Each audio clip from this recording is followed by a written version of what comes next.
Bonjour, nous sommes en direct du Palais de Justice de Paris avec Maître Chaïtanov, j'ai bien dit, Oui, qui est c'est venu ça. défendre deux enfants bulgares qui ont été retirés à leurs parents par les services de l'aide sociale à l'enfance et le président du conseil départemental de Seine-et-Marne, il me semble. Maître Chaïtanov, donc vous sortez de l'audience, est-ce que vous pouvez nous dire quelques mots sur cette audience, déjà, dans un premier temps? C'était la première fois que je parlais devant un tribunal français. Je n'ai jamais imaginé que je vais défendre des enfants bulgares. J'ai d'habitude de défendre des citoyens bulgares depuis 1981. D'accord. Et pour la première fois, je me présente ici devant le tribunal français, le tribunal d'appel français à Paris, parce que cette histoire m'a bouleversé. D'accord. On a enlevé deux enfants bulgares. Ils sont juste des citoyens bulgares. Ils n'ont pas une double nationalité. Oui. Ils sont mineurs de 8 et 10 ans.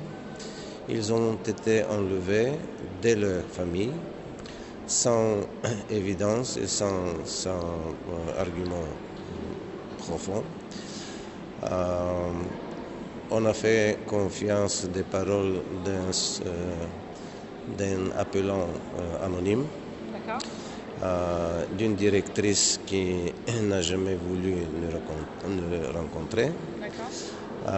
On a fait confiance à un rapport de l'ASE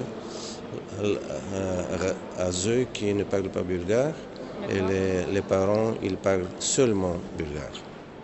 Je ne sais pas quelle est l'objectivité de ces évidences.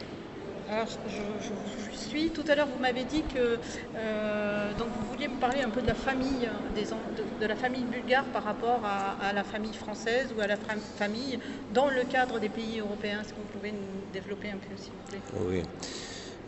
J'ai vu à l'audience une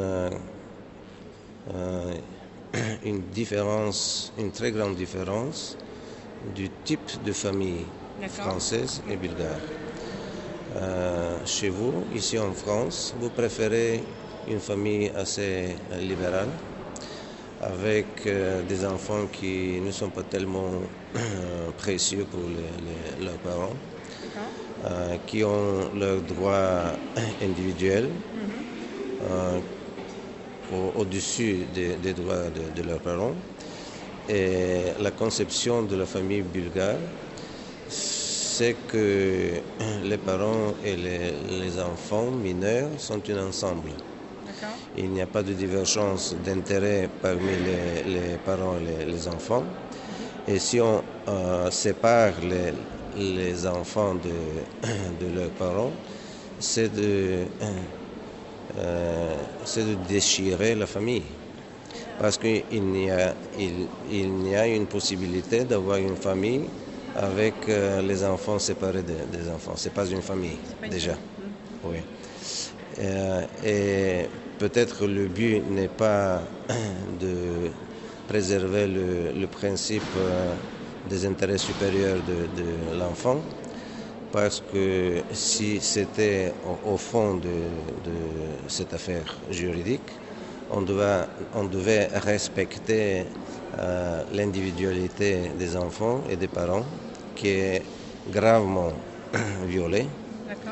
On devait respecter les explications des parents. On ne devait pas faire confiance à une dame de la place Pigalle qui était le premier appelant anonyme de cette affaire. Oui. Anonyme. Normalement, on doit être déclaré à la justice. On est responsable pénalement de ses actes. Il y avait beaucoup de reproches d'une violence conjugale qui n'est pas prouvée. Donc on ne peut pas enlever des enfants sur cette base. Donc que vous me dites, c'est que comme il n'y a pas de preuve de la violence conjugale, ça veut dire qu'il n'y a pas eu d'enquête de police. Non. Il n'y a pas eu d'enquête ni d'investigation judiciaire. C'est-à-dire que le juge n'a pas lancé une investigation judiciaire. Oui, c'est ça. D'accord. On nous a dit dans la salle de la cour que l'enfant a été amené aujourd'hui à 9h et il a consenti de rester à la famille d'accueil que de revenir à la famille. Mais ce n'est pas vrai. D'accord. Parce que j'ai parlé moi-même avec les enfants et je sais que les enfants veulent revenir à leur famille. Et j'ai fait cette conversation 2 fois. D'accord. Et ça ne peut pas être vrai. Donc, ce que vous êtes en train de dire, c'est que la justice française ou certains membres de la justice française peuvent mentir. Oui, le nom du mensonge, les mensonges ont été répétés plusieurs fois dans la salle. Donc ça veut dire que certains membres de la justice française se parjurent, comme on dit. C'est pas la justice française, je pense, c'est l'ASE. L'ASE. C'est l'aide à l'enfance. L'aide sociale à l'enfance. Oui. Enfin les services de l'aide sociale à l'enfance. Oui. Et peut-être le tribunal du Mot de première instance, ce sont des juges assez jeunes. Ils n'ont pas leur expérience de vie. Oui. Ils jugent très libéralement. Ils ne savent pas qu'est-ce que c'est de priver la mère des 2 enfants, la mère qui a nourri, et fait tout, consolé, et fait tout pour leur enfant jusqu'à l'âge de 8 ans.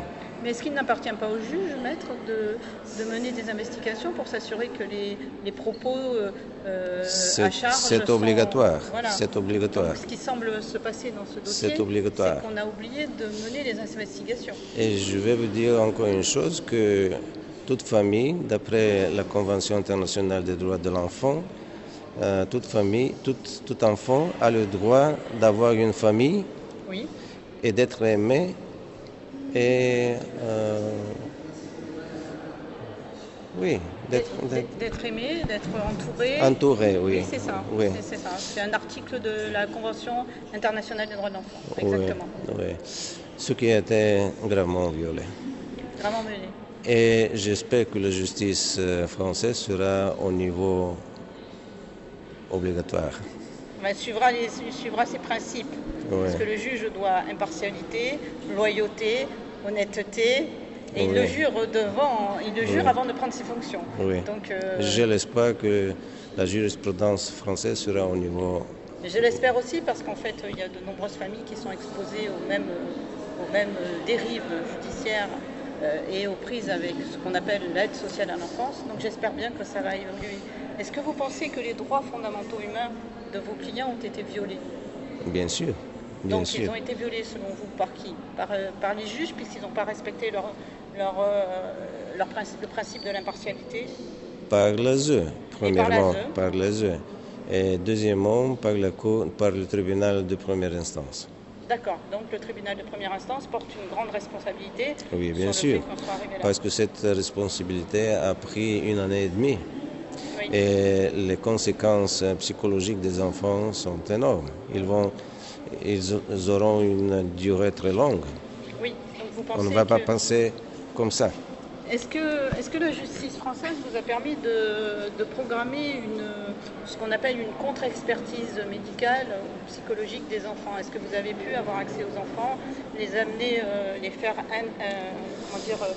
les amener dans l'ambassade, les faire voir par un médecin et un psychologue ou un pédopsychiatre bulgare? Est-ce que c'est possible ça? Ce serait possible, oui. Je n'ai pas réclamé ça de la Cour d'appel de Paris, mais je pense que quand il y a un enfant mêlé dans l'affaire, on doit être 100% sûr que l'enfant est en bonne santé et se trouve bien. Et qu'il n'y a pas de conséquences négatives de la santé physique et psychique de l'enfant. Donc on pourrait faire un appel Oui, et je ne suis pas sûr que c'est la meilleure manière de procédure d'appeler un enfant pour une deuxième fois, pour réécouter l'enfant, Oui. si l'enfant était écouté déjà à moi. Exactement. Alors, vous savez que les enfants en France ne prêtent pas serment, mais par contre, tous les interrogatoires sont filmés et doivent être filmés. Donc normalement, ils auraient dû verser l'interrogatoire filmé de l'enfant au tribunal. Donc, je vais réclamer ça. Voilà, vous pouvez réclamer ça parce que en France, c'est comme ça que ça se passe. Les enfants sont filmés. Donc normalement, c'est normal. On ne peut pas rapporter les propos de quelqu'un. Il y a des soupçons sérieux que l'enfant a été amené aujourd'hui. D'accord. Et qu'on leur interdit de voir ses parents. Alors que la loi française stipule que le rapprochement des parents doit s'opérer le plus vite possible. C'est aussi dans la Convention internationale des droits de l'enfant. Et quelque chose, si je peux ajouter, le rôle de représentant spécialisé des enfants. Oui. C'est pas un avocat des enfants, c'est un deuxième avocat de l'ASE. Parce qu'ils défendent la position de l'ASE. D'accord, donc ce que vous êtes en train de m'expliquer, c'est que l'avocat ne défend pas les enfants, la parole de l'enfant, mais défend la parole des éducateurs de l'ASE. Oui, il fait tout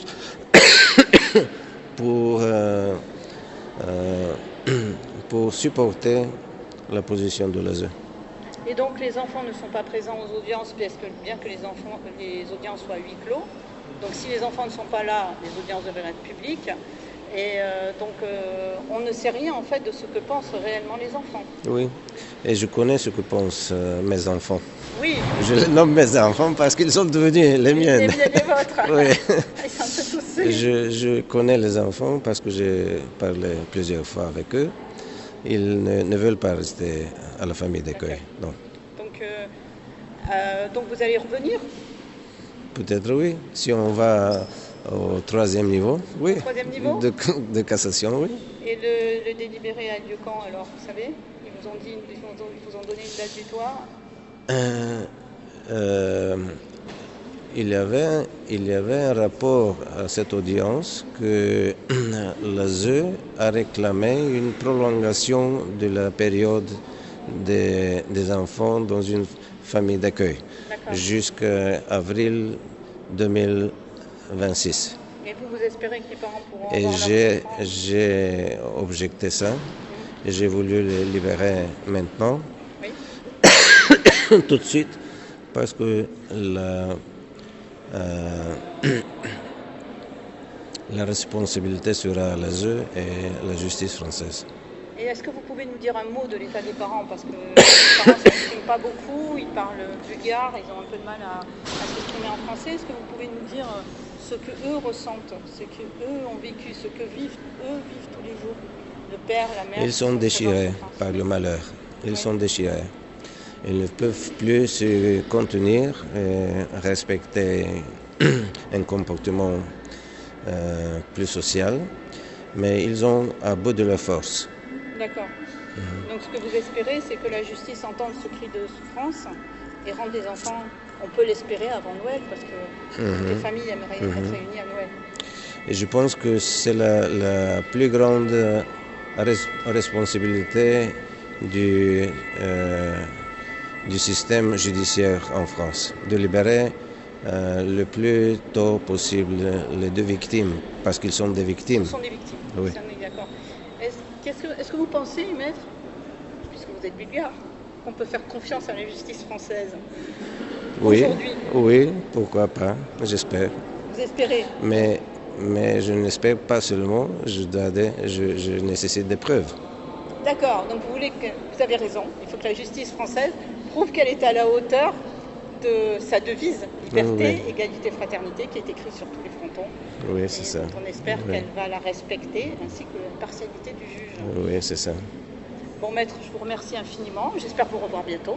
Merci. Je suis très contente de vous voir. Merci. Et puis, là, nous appelons à ce que les enfants soient libérés le plus vite possible, puisqu'ils sont injustement placés dans des familles. Le 27 novembre, il y aura un acte de la justice. D'accord. Donc nous appelons les parents, les citoyens français à se mobiliser autour de ces placements d'enfants qui sont souvent abusifs. Et nous sommes très heureux d'avoir Maître Cheikh Tanoff avec nous parce qu'il n'y a pas beaucoup d'avocats qui prennent fait et cause pour les enfants. Donc nous espérons le revoir bientôt et nous le remercions infiniment pour cette interview. Merci Maître. Merci.